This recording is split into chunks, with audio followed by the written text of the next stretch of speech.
माँ लक्ष्मी कहती हैं कि एक स्त्री को घर की ये 5 चीजें कभी दूसरों को नहीं देनी चाहिए। आज हम आपको माँ लक्ष्मी की एक प्राचीन कथा सुनाने जा रहे हैं। इस कथा के माध्यम से आपको पता चल जाएगा कि एक स्त्री को अपने घर की कौन सी चीजें दूसरों को नहीं देनी चाहिए। जो भी स्त्री ये चीजें दूसरों को देती है, माँ लक्ष्मी उसके घर को छोड़कर चली जाती है। इसलिए इस कथा को आप पूरा जरूर सुने, क्योंकि आधा अधूरा ज्ञान घातक होता है। जो भी इस कथा को पूरा सुनता है, माँ लक्ष्मी उसकी झोली खुशियों से भर देती हैं। तो बिना देरी किए आपको वह प्राचीन कथा सुनाती हूँ। दोस्तों, पूर्व काल की बात है। एक अत्यंत शोभायमान नगरी थी। उस नगरी में एक सुकन्या नाम की स्त्री अपने पति और सास ससुर के साथ रहती थी। सुकन्या एक पतिव्रता नारी थी जो सत्य धर्म का पालन करने में तत्पर और गृह कार्य करने में दक्ष थी। सुकन्या का स्वभाव अत्यंत दयालु था। वह सदैव दूसरों की सहायता किया करती। सुकन्या का पति संजय एक वैश्य था। उसकी अनाज की दुकान थी। वह बाजार में लोगों की जरूरत की चीजें बेचा करता। सुकन्या अपने पति से बहुत प्रेम करती। वह अपने पति को ही परमेश्वर मानकर उसकी सेवा किया करती। सुकन्या नित्य पति से पहले जाग जाती, अपने घर के आंगन को स्वच्छ करती, फिर रंगोली बनाकर आंगन की सजावट करती। उसके बाद वह अपने घर को स्वच्छ करती, फिर स्नान आदि कार्य संपन्न करके तुलसी को जल देती और देवी देवताओं का पूजन करती। इस प्रकार से वह रोज अपने नित्य कर्म किया करती। सुकन्या ने कभी किसी का अनादर नहीं किया। वह सभी के साथ मधुर वाणी में बातें किया करती थी। सभी लोग सुकन्या को देखकर कहते थे कि यह तो साक्षात लक्ष्मी के समान गुण वाली है। ये अपने परिवार का ध्यान कितने अच्छे से रखती है, कितने अच्छे से उनकी देखभाल करती है। इसके अलावा सुकन्या दान धर्म करते समय कभी अपने हाथ पीछे नहीं करती थी। उसके द्वार से जो भी याचक आता वो उसे दान दिए बगैर नहीं बेचती। उसके द्वार से कोई खाली हाथ नहीं जाता। जो भी भूखा उसके द्वार पर आता हुआ उसको भरपेट भोजन कराती, जिससे उसके द्वार पर आए सभी याचक अत्यंत प्रसन्न होकर उसे आशीर्वाद देकर लौटते थे। इतना ही नहीं, सुकन्या अपने पड़ोसियों की बड़ी सहायता करती। उसके पड़ोस में जो भी गरीब और दुखी रहते थे उन्हें भी वह नित्य भोजन दिया करती। पड़ोसियों को जो जो चीजें अच्छी लगती सुकन्या बिना विचार किए ही उनको दे देती, जिसके कारण से सुकन्या के पड़ोसी भी उसका बहुत अधिक सम्मान करते थे। वह कहते थे, सुकन्या तो साक्षात देवी है। देवी साक्षात माँ अन्नपूर्णा ने ही सुकन्या के रूप में जन्म लिया है। लोग जब भी सुकन्या की प्रशंसा करते तो वह सभी उसके विषय में अच्छी बातें ही करते, लेकिन लोगों की बातें सुनकर सुकन्या को कभी घमंड नहीं हुआ। वह इन सभी से आदर और सम्मान से ही बातें किया करती। फिर एक दिन की बात है, सुकन्या की एक पड़ोसिन उसके घर पर आती है। सुकन्या उसका बड़े प्रेम से स्वागत करती है और उससे पूछती है, किस कारण से तुम्हारा मेरे घर पर आगमन हुआ? यदि कोई वस्तु तुम्हें चाहिए तो मुझसे मांग लो, मैं तुम्हारी मदद अवश्य करूंगी। सुकन्या की पड़ोसिन कहती है कि हे सुकन्या बहन, आज मेरे घर पर बहुत से रिश्तेदार आए हैं। उनके लिए मैं भोजन बना रही हूँ, इसलिए मैं आज तुम्हारे पास रोटी बनाने के लिए चकला बेलन और तवा मांगने के लिए आई हूँ। यदि तुम कुछ समय के लिए मुझे चकला बेलन और तवा दे दोगी तो आपकी बड़ी कृपा होगी। मैं काम हो जाने के बाद तुम्हें जल्दी ही लौटा दूंगी। सुकन्या कहती है, हे बहन, इसमें भी क्या बड़ी बात है? अभी मुझे चकला बेलन की आवश्यकता नहीं है, इसीलिए तुम चकला बेलन तवा ले जा सकती हो। रुको, मैं अभी तुम्हें लाकर देती हूँ। सुकन्या रसोई घर में जाती है और रसोई घर से चकला बेलन और तवा लाकर उस पड़ोसिन को दे देती है। तब पड़ोसिन कहती है, हे बहन, तुम्हारा बहुत बहुत धन्यवाद। आज तुमने मेरा बहुत बड़ा काम सफल कर दिया। मैं अपने मेहमानों को भोजन कराकर तुम्हारा चकला बेलन जल्दी से लौटा देती हूँ। सुकन्या कहती है, बहन, चिंता की कोई बात नहीं है। जब तुम्हारा कार्य पूर्ण हो जाए तब तुम मुझे लौटा देना। फिर वह पड़ोसन सुकन्या का चकला बेलन और तवा ले जाकर अपने घर चली जाती है। कुछ समय पश्चात एक अन्य स्त्री सुकन्या के घर पर आती है। सुकन्या उसका भी बड़े प्रेम से स्वागत करती है और पूछती है, संकोच न करो और बताओ तुम्हें मुझसे क्या चाहिए, मैं तुम्हारी मदद अवश्य करूंगी। तब वह स्त्री कहती है, बहन, मेरे घर में बहुत गंदगी हो गई है और मेरे घर को साफ करने के लिए मेरे पास कुछ भी नहीं है, इसलिए मैं तुम्हारे पास झाड़ू मांगने के लिए आई हूँ। यदि तुम्हें कोई समस्या ना हो तो कृपा करके मुझे अपने घर की झाड़ू दे दो। मैं अपना घर साफ करके तुम्हें झाड़ू लौटा दूंगी। सुकन्या बिना विचार किए ही कहती है, हे बहन, बस झाड़ू ही की तो बात है, इसमें क्या समस्या हो सकती है? तुम रुको, मैं अभी तुम्हें अपने घर की झाड़ू लाकर देती हूँ। इतना कहकर सुकन्या घर के अंदर जाती है और झाड़ू लेकर आती है और उस स्त्री को दे देती है। वह स्त्री सुकन्या के घर की झाड़ू लेकर चली जाती है। फिर कुछ देर बाद अन्य एक स्त्री सुकन्या के घर पर आती है। सुकन्या उसका भी बड़े प्रेम से स्वागत करती है। सुकन्या कहती है, आओ बहन आओ, क्या बात है, आज मेरे घर पर किस कारण से आना हुआ?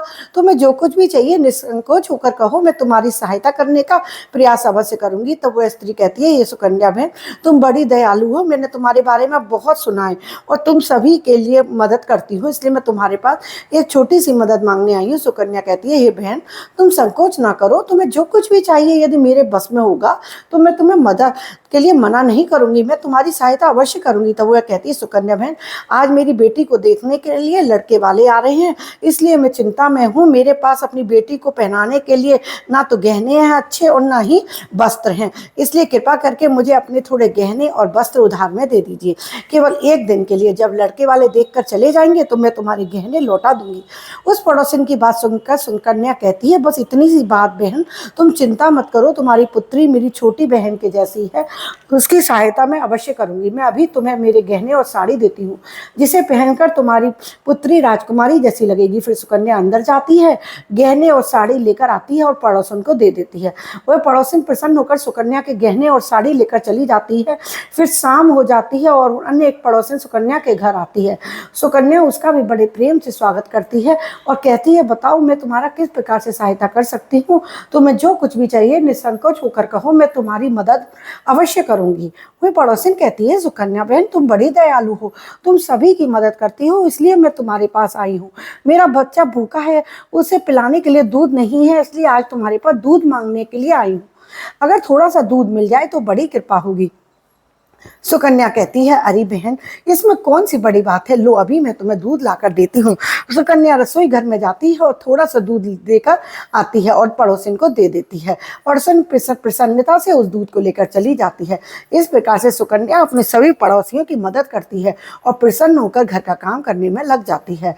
शाम होने पर रात हो जाती है, तो रात होने पर उसका पति घर पर लौट आता है। सुकन्या अपने पति को प्रणाम करती है, उसकी खूब सेवा करती है। रात को दोनों पति पत्नी आनंद से सो जाते हैं और फिर दूसरे दिन जब जागते हैं तो उन्हें एक बहुत ही बुरी खबर कानों में पड़ती है। एक आदमी दौड़ते हुए सुकन्या के घर पर आता है और सुकन्या के पति से कहता है कि हे भाई, कल रात को किसी ने आपकी दुकान लूट ली है, सारा माल गायब है। सुकन्या का पति एकदम से घबरा जाता है और दौड़ते हुए अपनी दुकान पर जाता है तो देखता है उसका सारा माल किसी ने लूट लिया है। वह देखता है कि उसकी दुकान में रखा हुआ सारा धन भी चोरी हो चुका है। वह दुखी और निराश होकर लौटता है और सुकन्या को अब सारी बात बताता है, जिसे सुनकर सुकन्या बहुत दुखी होती है। सुकन्या कहती है, आप चिंता मत कीजिए, हमारे घर में अभी भी बहुत धन रखा हुआ है, जिससे आप अपना नया व्यापार शुरू कर सकते हैं। सुकन्या अपने घर की तिजोरी देखती है तो वह भी पूरी तरह से खाली हो चुकी होती है, उसके अंदर का माल भी चोरी हो चुका था। वह बहुत दुखी हो जाती है, अपने पति को बताती है, क्योंकि वो घबरा जाती है, उसके समझ में कुछ नहीं आता। सुकन्या का पति ये सुनकर बहुत क्रोधित होता है कि घर का पैसा भी चोरी हो गया और सुकन्या से पूछता है, सुकन्या सच सच बताओ, घर के अंदर रखा हुआ सारा धन कहाँ गया? सुकन्या कहती है, स्वामी, मैं तो घर पर ही थी, सारा धन तिजोरी में ही था, किसने इसे चुरा लिया पता नहीं, कृपया आप शांत हो जाइए, कोई ना कोई उपाय जरूर मिल जाएगा। सुकन्या का पति कहता है, तुम जो दूसरे लोगों को अपने घर पर बुलाकर खिलाती हो, अनजान लोगों को घर में बुलाती हो, उसी का फल है ये कि उन्हीं में से किसी ने हमारे घर का सारा पैसा चोरी कर लिया है। क्रोध में आकर सुकन्या का पति उसे बुरा भला कहता है। सुकन्या की सास भी उसे बहुत कोसती है और कहती है कि तुम ही पड़ोसियों को घर की चीजें देती रहती हो, बिना सोचे किसी की भी मदद कर देती हो, उन्हीं में से किसी ने सारा पैसा चुरा लिया है। घर के सभी लोग सुकन्या को भला बुरा कहने लगते हैं। फिर सुकन्या अपने पति को दिलासा देते हुए कहती है, हे नाथ, मैंने अपने कुछ गहने अपनी पड़ोसिन को दिए हैं, मैं उसके पास से गहने लेकर आती हूँ। सुकन्या उस गरीब पड़ोसिन के घर पर जाती है तो देखती है उसके घर पर तो कोई नहीं है, वह स्त्री भी घर छोड़कर जा चुकी है, सुकन्या के गहने लेकर भाग गई। सुकन्या निराश होकर घर लौटती है और पति को सारी बात बताती है। सुकन्या का पति यह सब सुनकर आग बबूला हो जाता है और सुकन्या को बहुत भला बुरा कहता है। सुकन्या का पति कहता है, सुकन्या, तुम तो बहुत बड़ी मूर्ख हो, तुम्हारे कारण आज हमारा सारा धन वैभव चला गया, तुम्हारे दान देने की आदत के कारण ही हमारे ऊपर यह मुसीबत पड़ी है, अब तू इस घर में नहीं रह सकती, तू इस घर को छोड़कर तुरंत अभी चली जा। सुकन्या कहती है, हे नाथ, आपके सिवा मेरा दुनिया में कोई नहीं है, मैं कहाँ जाऊंगी यहाँ से, आपको छोड़कर कहाँ जाऊँ? सुकन्या का पति कहता है, तू कहीं पर भी जा, लेकिन अब तू इस घर में नहीं रह सकती, तेरे ही कारण मेरा सब कुछ बर्बाद हो गया, तू इस घर में रहेगी तो जो कुछ बचा भी है वो भी नष्ट हो जाएगा। सुकन्या अपने पति को हाथ जोड़कर विनती करने लगती है, हे स्वामी, ऐसा ना कहिए, मैंने कोई अपराध नहीं किया है, आपके बगैर मैं जीवित नहीं रह सकती, मुझ दासी को आप घर में से मत निकालिए। लेकिन सुकन्या का पति उसकी एक नहीं सुनता और उसे अपने घर से धक्के मारकर निकाल देता है और और कहता है तुम इस घर से चली जाओ और लौटकर मत आना, चाहे तो किसी नदी में कूदकर अपनी जान दे दो, लेकिन अब तू इस घर में मेरे साथ नहीं रह सकती। सुकन्या दुखी होकर अपने पति को घर छोड़कर चली जाती है।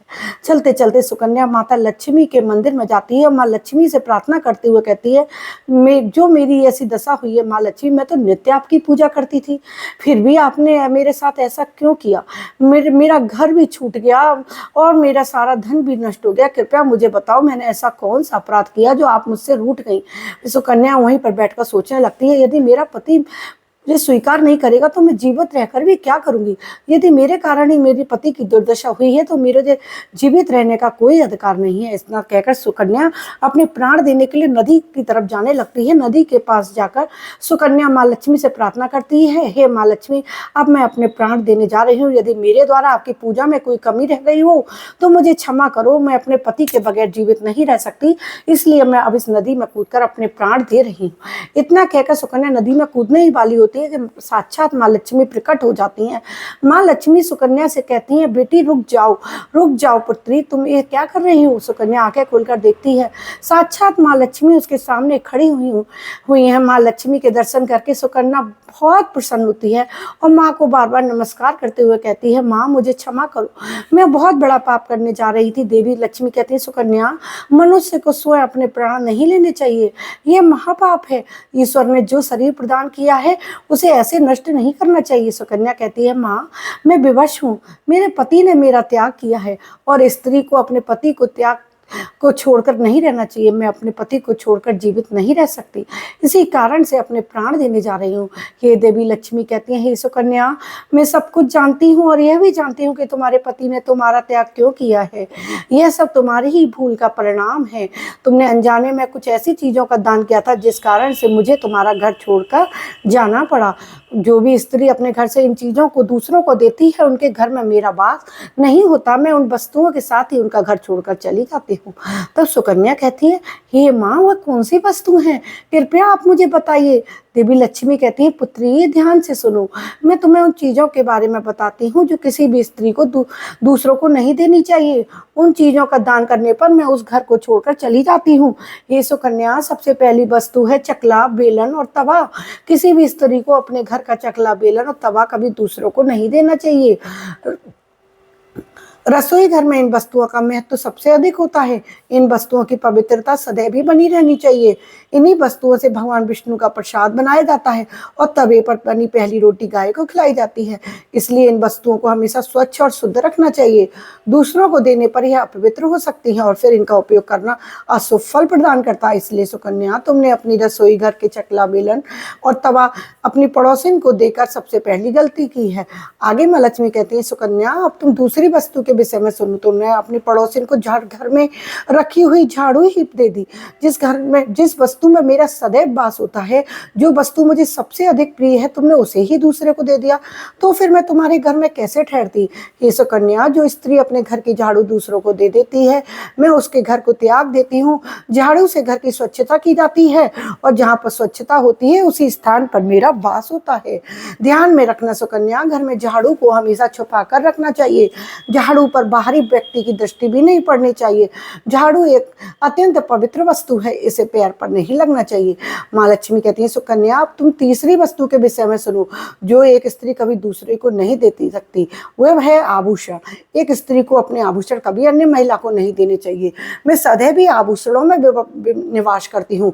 स्त्री के 16 श्रृंगार में गहनों का बहुत अधिक महत्व है। एक विवाहित स्त्री को अपने आभूषण कभी अन्य स्त्री को पहनने को नहीं देने चाहिए। जो स्त्री अपने आभूषण अन्य स्त्रियों को पहनने को देती है, उसके जीवन में दुर्भाग्य आता है।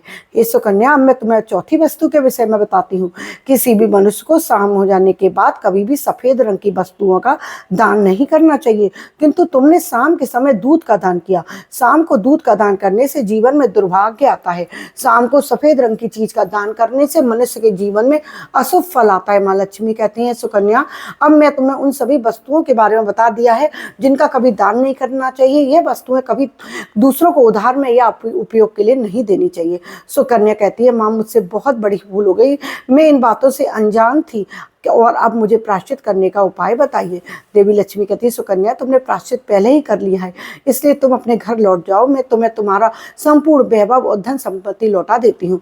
इतना कहकर माँ लक्ष्मी उस स्थान से अंतर्ध्यान हो जाती हैं।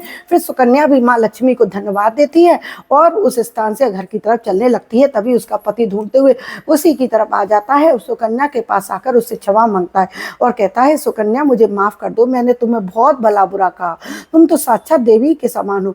माँ लक्ष्मी की कृपा से हमें हमारा सारा धन वैभव वापस मिल गया है। जिन लोगों ने हमारा धन लूटा था उन सभी ने हमारा धन हमें लौटा दिया और तुम्हारा नाम लेते हुए हमसे क्षमा मांग ली। यह सुनकर सुकन्या बहुत प्रसन्न होती है और अपने पति के साथ घर लौट जाती है।